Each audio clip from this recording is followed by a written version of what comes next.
You know, yesterday was the most important day for peace in maybe decades, actually.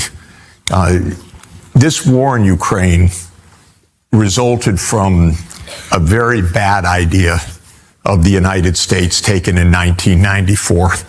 It's a project. The project was a project to expand NATO forever, anywhere. Just keep moving east. Keep moving not only to the first wave, which was the Prime Minister's country, Hungary, Czech Republic, and Slovakia, but then move eastward, closer to the former Soviet Union, into the former Soviet Union, surround Russia in the Black Sea region, go all the way to a little country in the South Caucasus, Georgia. It was mind-boggling. Clinton signed on to that in 1994. It became what we call the deep state project, meaning it didn't really matter who the president was. Each president would come and basically would be informed. NATO's moving eastward, you're part of that process. So Clinton started it in 1994.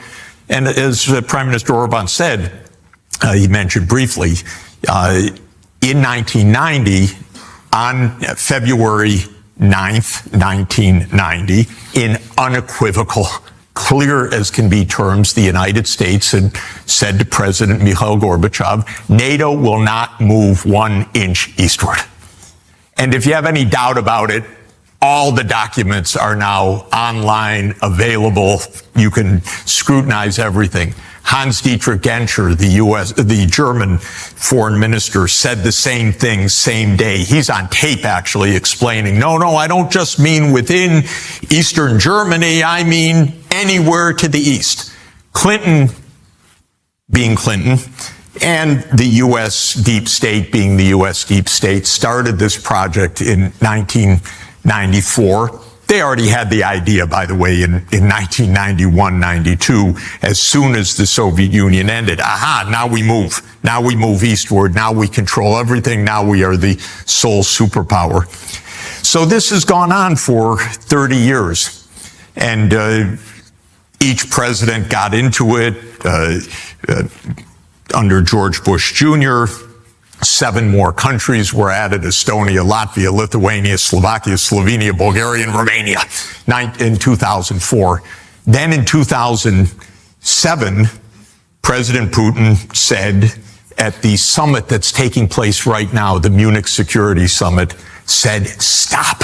You told us no expansion, not an eastward expansion, even an inch, you said. You've now done 10 countries.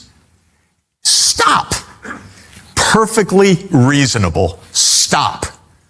I don't think our president, Donald Trump, would much like to see China and Russia building their military bases up from Central America. You know, this was how the Russians saw this. Why are you coming to our border when you told us you weren't going to move? And there was one other thing that was very important in this, which is probably the most decisive thing and almost not even recognized. In 2002, the U.S. did something really, really, really destabilizing. And that is it unilaterally left the anti-ballistic missile treaty. That was a core strategy to stop a nuclear war between the two superpowers, because what ABM had done for 30 years was to say, we each have deterrence. If you strike us, we can strike back. We'll limit our anti-ballistic missiles so that both sides maintain deterrence. In 2002, the United States unilaterally, unprovoked, walked out of ABM, said, no, we're not going to do it anymore. We're going to put anti-ballistic missile systems into Russia's bordering territories. The Russians said, are you kidding? The U.S. said, what's your problem? We do what we want. So in 2007, Putin said, stop already. In 2008, George Bush Jr. doubled down, as Americans typically do, and said, okay, now we're moving to Ukraine and to Georgia. That was why this war occurred. But Ukraine had one more sliver of life, and that was that they elected a president in 2010 that didn't want to be part of NATO. And the public didn't want to be part of NATO. Why? Because they knew this is very dangerous. Why get into this provocative situation? His name was Viktor Yanukovych. Americans don't like neutrality, but Yanukovych was trying to be neutral between the two sides. And the U.S. played a rather unfortunate role on February 22nd, 2014, in a violent overthrow of this person. And that's when the war started. And it's been now 10 years, and no president has told the truth until yesterday, by the way. Yesterday is a historic day because a call took place between President Putin and President Trump. It was the first call.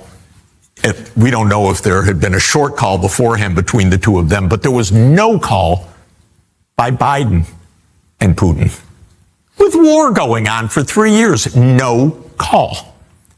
And now there was a call, and the readout from the American side was excellent. What President Trump said in the call was, we respect Russia. We hear Russia's concerns. We fought on the same side in World War II. Nice point, by the way. True. Soviet Union lost 27 million people in World War II and was an ally of the United States, a fact that wasn't mentioned for years and years and years by President Biden. And then the defense secretary, Hegseth, the new defense secretary, said yesterday the truth for the first time, that Ukraine is not going to join NATO. This is the basis for peace. This is absolutely the basis for peace. And they couldn't tell the truth for 3 decades. They could not admit what any of us knew, because I've been around this region for 36 years in detail. I sat with Boris Yeltsin. I sat with Mikhail Gorbachev. But the Americans would not tell the truth publicly until yesterday, that this was so provocative. It was a game. They thought they'd win the game. I don't know how many people here play or played in their childhood the game of Risk. The game of Risk was a big game for me. You wanted your piece on every part of the world map. That was the game. When you took over the whole world hegemony, we now call it, you won. They're playing that game until this administration. So the three important things have happened, in my view, in this administration so far. First, our new Secretary of State, Marco Rubio, told the fundamental truth. We are in a multipolar world. First time the sentence was uttered, he told the truth. What does it mean? The American mindset for 30 years was, we run the show. Marco Rubio said, well, we don't run the show. We live with other powerful countries. Great start. Second and third were the two events yesterday. So I'm feeling about peace that this is really something that happened yesterday. If they follow through, we know what Washington is like. There's every crazy idea swarming still. A project of 30 years doesn't go down necessarily in one phone call or one statement by the Secretary of Defense, but it's pretty important that it was said so publicly and so visibly. And of course, Europe is in a tizzy because Europe signed on to the U.S. project. All these politicians in Europe are there where they are because they were part of the U.S. project. And now the U.S. is reversing its project. And you didn't tell us, and what are we supposed to do? We're way out there. And so they're completely befuddled. And I have to say, I told them personally, many of these leaders, and I mean personally, one by one, for years, you are going to get trapped this way because this project doesn't work. It doesn't make sense. It's a game for the Americans, but it's life and death for the Russians. So it cannot be won by the American side. It's impossible. And I tried to tell them, and nobody in Europe either had the clarity or the guts to see it, except the person that preceded me in this seat, Prime Minister Orban, because he was completely clear about this from the first day. Now others are starting, but even till today, the Europeans can't get it because they're so deeply invested in something that makes no sense. They should have said, Russia's big, it lives near us, let's cooperate. That's how you do it.